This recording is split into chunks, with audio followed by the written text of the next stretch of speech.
todo dia da Bíblia, eu uso esta Bíblia para pregar. Este é um exemplar que foi editado em 1866 numa gráfica da Inglaterra, pois naquele tempo no Brasil não se produzia Bíblias, muito menos em português. Feita de couro, ainda com fecho de metal, escrito em português arcaico, ainda no tempo do Império. Ela foi editada em 1866 e foi ofertada em 1886, portanto 20 anos depois. Porque, meus irmãos, naquele tempo, para esse exemplar sair da Inglaterra, chegar no Brasil e estar na casa de alguém para ser lido era raro, raríssimo. Eram caras, a viagem era longa, de navio, e dados os percalços e também as proibições, pois naquele tempo não se via com bons olhos que as pessoas lessem a Bíblia fora do contexto da Igreja Católica e em latim, muitas vezes.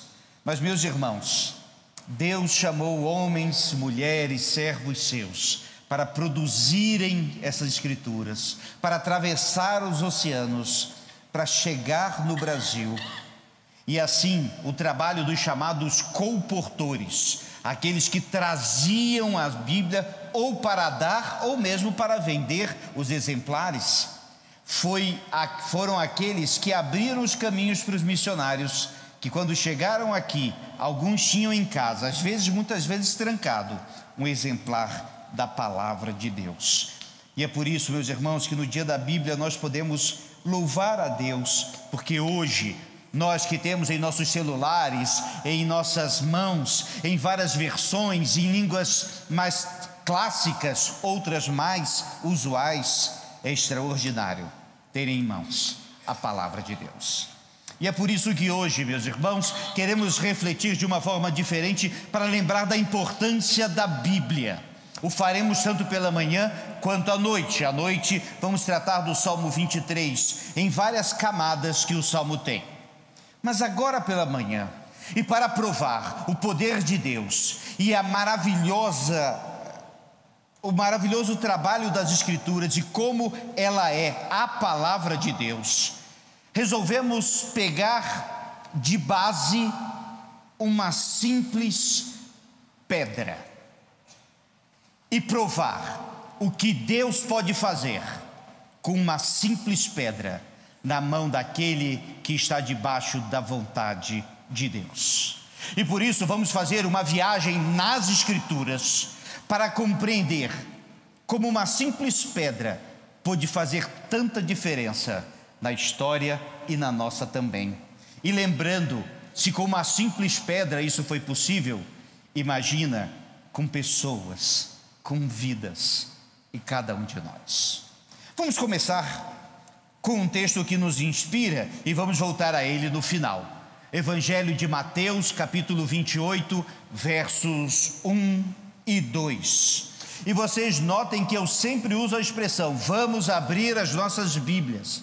Embora muitas vezes o texto esteja projetado, o que facilita, mas é bom manter alguns hábitos. Por isso, abramos nossas Bíblias. Em Mateus 28, versos 1 e 2, leio aqui, diz assim a palavra de Deus: mas na tarde do sábado, ao amanhecer o primeiro dia da semana, veio Maria Madalena e outra Maria ver o sepulcro, e eis que tinha havido um grande terremoto, porque um anjo do Senhor desceu do céu, e chegando, revoltou a pedra, moveu a pedra, e estava sentado sobre ela. Que o Senhor nos inspire na compreensão da sua palavra. Pedra. Aqui vale uma correção científica. Os geólogos exigem que seja chamado de rocha, mas para fins didáticos e para nós também, o entendemos como sinônimo também. Então, meus colegas geólogos, fiquem em paz com isso. Pedra. Vamos começar lá no início. Jacó, patriarca do Senhor. Jacó, neto de Abraão. Jacó teve uma vida muito conturbada, mas teve a sua experiência com Deus. E meus irmãos, Jacó em Gênesis 28, no verso 10, diz assim: e tendo chegado a certo lugar, ali passou a noite, pois o sol já era posto. Ele então tomou das pedras do lugar e fê-la seu travesseiro, e se deitou ali mesmo para dormir. A primeira pedra, ela é transformada em travesseiro, e alguns podem pensar se não tinha algo mais macio, mas aqui Jacó estava pensando exatamente em se nivelar ao dormir de lado, e assim a pedra servir como apoio, o que era muito prático, principalmente no meio do nada onde ele se encontrava. Bem, ele ali dormiu, cansado, até pedra é macia. E assim Jacó teve uma visão do Senhor, e nessa visão, meus irmãos, ele viu uma escada e ficou tão maravilhado que quando ele acorda de manhã, o que Jacó faz? Ele pega a pedra do travesseiro e transforma num altar. Diz a palavra de Deus: e tendo levantado Jacó cedo de madrugada, tomou a pedra que havia posto por travesseiro e erigiu uma coluna, e sobre cujo topo entornou azeite. E ele pegou daquele travesseiro e transformou num altar. E depois de um compromisso com Deus, Jacó vai dizer: aqui será a casa de Deus. A primeira lição da pedra de Jacó, meus irmãos, é que Deus transforma sonhos em realidades.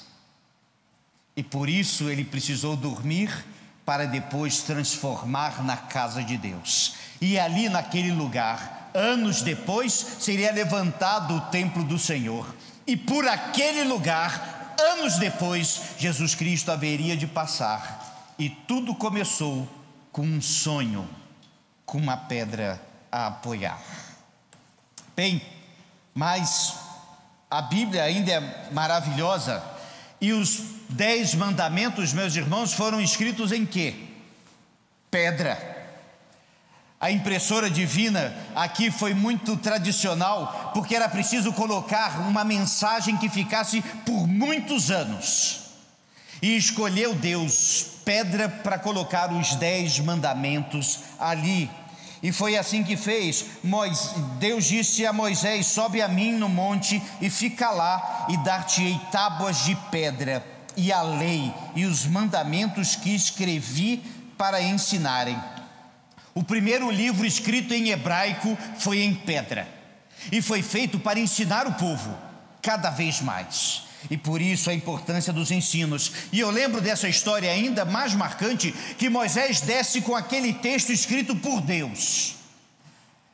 E eu fico pensando, Pai do céu, e Moisés quebrou justo eles, o texto escrito pela mão de Deus. Mas quando Moisés chega lá embaixo e encontra o povo com um bezerro de ouro, ele quebrou as pedras, porque foi necessário.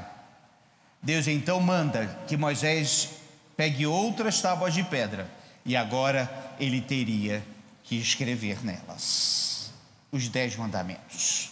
Mas as pedras nem sempre foram usadas positivamente, e encontramos advertências em vários lugares contra fazer deuses de madeira e de pedra, como lá em Levítico 26:1.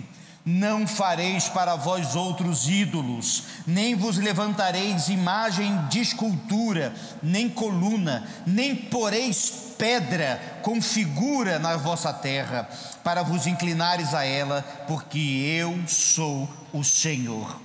Um dos piores pecados e um dos mais realizados no passado era transformar pedra em ídolo, e Deus nunca permitiu isso, e até hoje o fazemos assim. Por isso que em nossa igreja não temos esculturas de pedra, nem com feições, nem com nada assim. Cuidado com a idolatria e quando a pedra vira ídolo. As pedras também eram usadas como testemunha, e era uma tradição muito comum naquele tempo. Josué reúne todo o povo de Deus e diz assim: hoje escolheis a quem vocês servirão, se aos deuses dos amorreus, dos jebuseus e todos aqueles dali, ou ao Deus dos seus pais, de Abraão, Isaque e Jacó. E quando termina, o povo diz assim: nós serviremos ao Senhor. E então Josué diz assim, Josué escreveu essas palavras no livro da lei de Deus, tomou uma grande pedra e erigiu ali debaixo do carvalho que estava no lugar santo do Senhor. E disse Josué a todo o povo: eis que esta pedra nos será testemunha, pois ouviu todas as palavras que o Senhor nos tem dito. Portanto, será testemunha contra vós outros, para que não mintais a vosso Deus. Quando o povo se comprometeu, um pacto foi feito e aquela pedra serviu de testemunha, de forma que todo mundo que passasse por ela saberia: neste lugar foi feito o compromisso com Deus. Belíssima expressão. A história bíblica avança e encontramos um pastor de ovelhas que chega num campo de guerra, e há um grande homem lá ofendendo todo o povo de Deus e o exército de Israel com medo.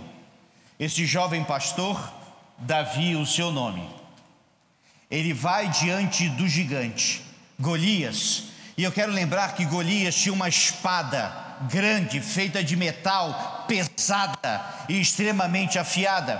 Provavelmente ele tinha ainda outros punhais presos a ele, e todo aquele aparato de guerra. Davi escolheu 5 pedras, pedrinhas, não eram grandes, mas pequenas, e das 5 só usou uma. E a história bíblica conhecida, Davi então com habilidade joga a pedra que vai direto na testa do grande guerreiro. Não seriam espadas nem punhais, mas uma pedra colocada nas mãos de quem está debaixo da vontade de Deus, porque mesmo as pequenas pedras podem fazer toda a diferença. E ele venceu Golias. O templo de Salomão, filho de Davi, foi também construído com pedras e madeira preciosa. Um detalhe curioso, eu sempre gosto de chamar a atenção, é que essas pedras na fonte, na pedreira, elas foram esculpidas e polidas e feitas com o tamanho exato que precisavam chegar no templo de Salomão. Essas pedras saíam das pedreiras, faziam uma longa viagem e lenta, e quando chegaram na construção do templo de Salomão, diz a palavra de Deus, edificava-se a casa com pedras já preparadas nas pedreiras, de maneira que nem martelo, nem machado, nem instrumento algum de ferro se ouviu na casa quando a edificavam. Eu moro de frente de uma obra de um prédio. Eu ouço o martelo todos os dias, das 7 da manhã às 5 da tarde. Mas quando o templo do Senhor foi construído, havia silêncio e reverência. E eles pegavam pedra a pedra, e eram grandes blocos de pedra, e silenciosamente, com respeito, encaixavam uma do lado da outra. Isso é respeito, reverência, sabedoria e conhecimento também, e dedicação ao Senhor. Os anos passaram, aquele templo foi destruído, infelizmente, culpa do pecado. Jerusalém foi destruída, um novo templo estava começando, e Neemias foi chamado para reconstruir um muro, o muro de Jerusalém. Naquele tempo, meus irmãos, cidade sem muro não era cidade, era vilarejo. Jerusalém precisava ser cercada, e diz a palavra de Deus que Neemias usou as pedras para construir aquele muro, e assim o fez em 52 dias, e Deus abençoou. Chegamos, meus irmãos, no livro de Salmos, e aqui então as pedras ganham mais valor, a poesia toma forma, e essas rochas são lembradas. E diz assim, Salmo 18, versos 1 e 2: eu te amo, ó Senhor, força minha, o Senhor é a minha rocha, a minha cidadela, e o meu libertador, o meu Deus, o meu rochedo em quem me refugio, o meu escudo, a força da minha salvação, o meu baluarte. No Salmo 19 diz que as palavras dos meus lábios e o meditar do meu coração sejam agradáveis na tua presença, Senhor, rocha minha, redentor meu. Isso vai se repetir, e no dia do perigo, no Salmo 40, ele vai dizer assim: pois no dia da adversidade ele me ocultará no seu pavilhão, no recôndito do seu tabernáculo me acolherá, elevar-me-á sobre uma rocha. No Salmo 27. No Salmo 40 vai dizer: tirou-me de um poço da perdição, de um tremedal de lama, e colocou os meus pés sobre uma rocha e me firmou os passos. O livro de Salmos vai provar que Deus é o nosso refúgio e é o nosso rochedo. Ele é a rocha em que nós estamos firmados, e no dia que tivermos problemas, Ele vai nos colocar firmes na rocha. E no Salmo 114, versos 7 e 8 diz assim: estremeça, ó terra, na presença do Senhor, na presença do Deus de Jacó, o qual converteu a rocha em lençol de água e o seixo em manancial. Lembrando de como ele fez brotar, ali Moisés fez brotar água da pedra também. Isaías, o profeta, vai dizer o seguinte: portanto, assim diz o Senhor, eis que eu assentei em Sião uma pedra, pedra já provada, pedra preciosa, angular, solidamente assentada, aquele que crer não foge. A pedra angular no passado era usada em duas circunstâncias. Esta da imagem é aquela pedra colocada no alto do arco. Aquela pedra é que faz com que o arco seja posto. Isso possibilitou a construção de pontes, de casas e de construções fabulosas que temos em pé até hoje. Mas também pedra angular era aquela que ficava na esquina e que fazia exatamente o ponto de partida da construção. O profeta agora vai dizer que Deus vai enviar a pedra angular, Jesus Cristo, nosso Senhor. Essa mesma mensagem vai ser repetida várias vezes nas Escrituras, graças a Deus por isso. Em Ezequiel, capítulo 11, verso 19, Deus então olha para o povo e diz que vai acontecer uma mudança, mas essa mudança vai ter que transformar corações de pedra em corações de carne. Certo autor disse sobre isso que não existe nada pior no mundo que um coração empedernido, ou seja, um coração feito de pedra, endurecido. E se você já conheceu alguém longe dos caminhos do Senhor e que tem o coração assim, sabe o que é? É terrível. Mas sabe quem pode transformar corações de pedra em corações de carne? O nosso Deus. E Ele prometeu isso ao dizer: dar-lhes-ei um só coração, espírito novo porei dentro deles, e tirarei da sua carne o coração de pedra, e lhes darei um coração de carne. É Deus que pode transformar mortos em vivos, pedras em carne.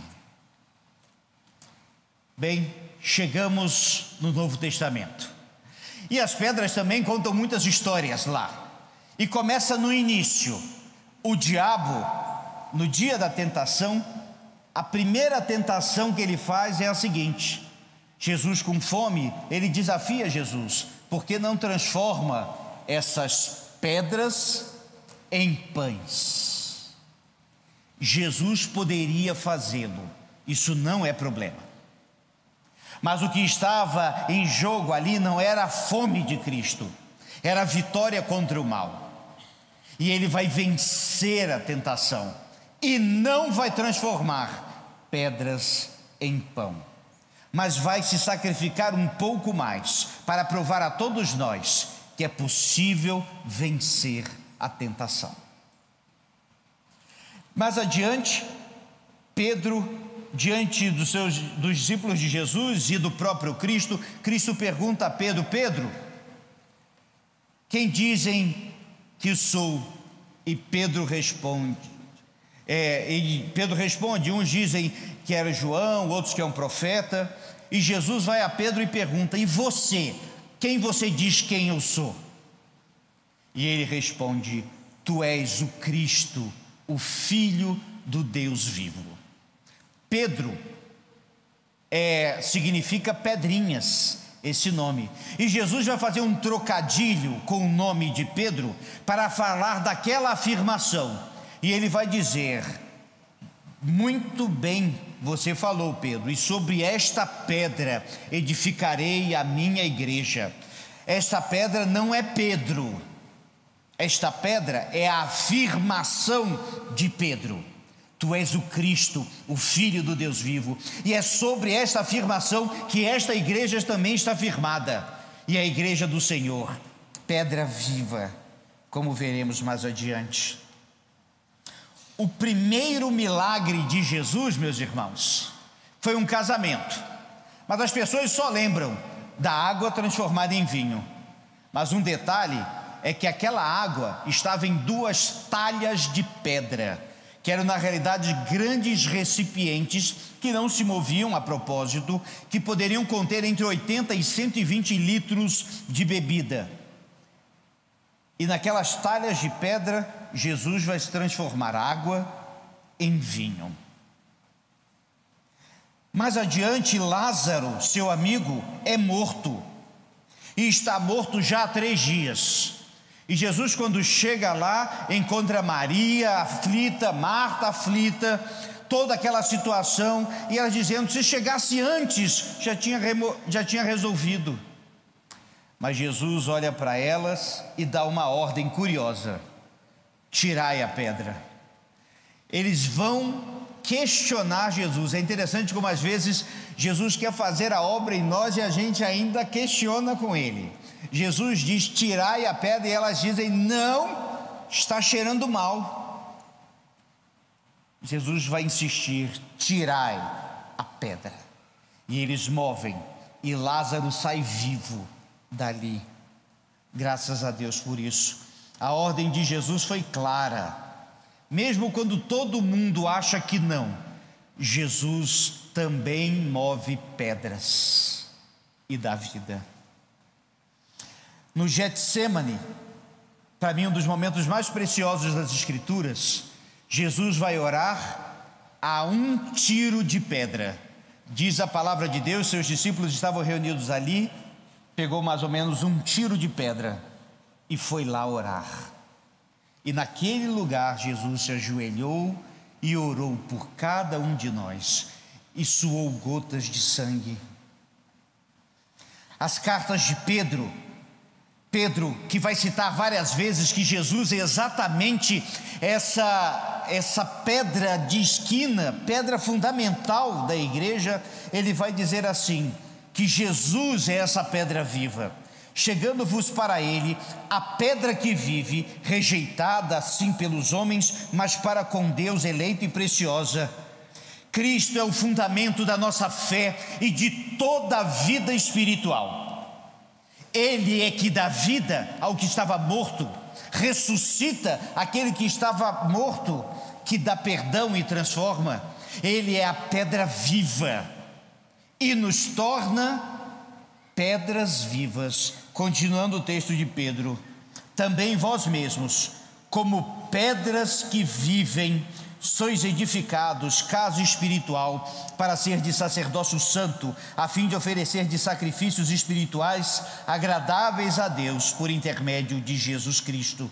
Assim como o ramo está ligado à videira e produz frutos, nós que somos construção feita em Cristo, também somos chamados pedras vivas, igreja do Senhor, eleita, preciosa. Bem, meus irmãos, e no fim de tudo, quando você chegar na presença do Senhor, quando chegar lá, você também vai receber uma pedra. Diz a palavra de Deus: quem tem ouvidos, ouça o que o Espírito diz às igrejas. Ao vencedor dar-lhe-ei do maná escondido, bem como lhe darei uma pedrinha branca, e sobre essa pedrinha escrito um nome novo, o qual ninguém conhece, exceto aquele que o recebe. No céu, você vai receber uma pedrinha com um nome. Há muitas possibilidades a respeito desse texto. Uma delas é a respeito, por exemplo, do juiz, que era comum no passado. Ele tinha um saquinho com pedras, e se ele tirasse a pedra branca, significava perdão para o condenado.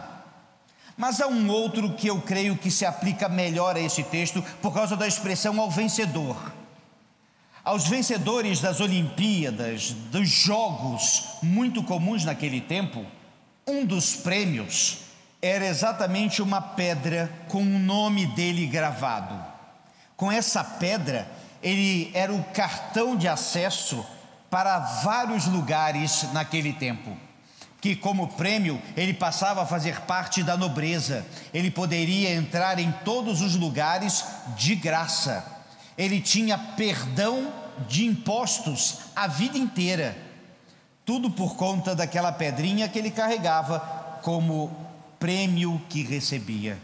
Por isso, ao vencedor, e quando chegarmos na presença de Deus, temos livre acesso ao Pai em novidade de vida. Muitas pedras, mas eu termino com uma em especial. Foi a que lemos no início da nossa reflexão. Eu quero destacar essa pedra de Mateus 28, foi numa manhã de domingo. No sábado essa pedra estava lacrada, a tumba onde Jesus foi colocada, mas numa manhã de domingo, um anjo desceu e moveu a pedra. Mas quando ele fez isso, meus irmãos, ele não só tirou uma pedra do lugar, porque naquele ato e naquele momento, meus irmãos, enquanto o sol raiava e a esperança do mundo também, Jesus Cristo ressuscitava da morte e vencia tudo o que era preciso vencer, e cumpria toda a lei, toda a profecia, e o amor de Deus era manifesto ali, quando aquela pedra se moveu, porque Jesus ressuscitou. E por isso louvamos e bendizemos ao nome do nosso Deus, porque aquela pedra foi movida, porque o nosso coração de pedra foi transformado, porque receberemos a pedra na eternidade em Cristo Jesus, com o nosso novo nome. Tudo isso, meus irmãos, com um pouquinho de pedra. A Bíblia é a palavra de Deus. Se tudo isso podemos aprender de uma simples pedra, imagina da Bíblia toda, dos exemplos, das lições, dos desafios e dos convites, das transformações e inclusive dos erros de muitos que estão registrados na Bíblia para que não cometamos. Sim, por isso que louvamos a Deus pela palavra de Deus, que sem dúvida nenhuma também é nossa rocha.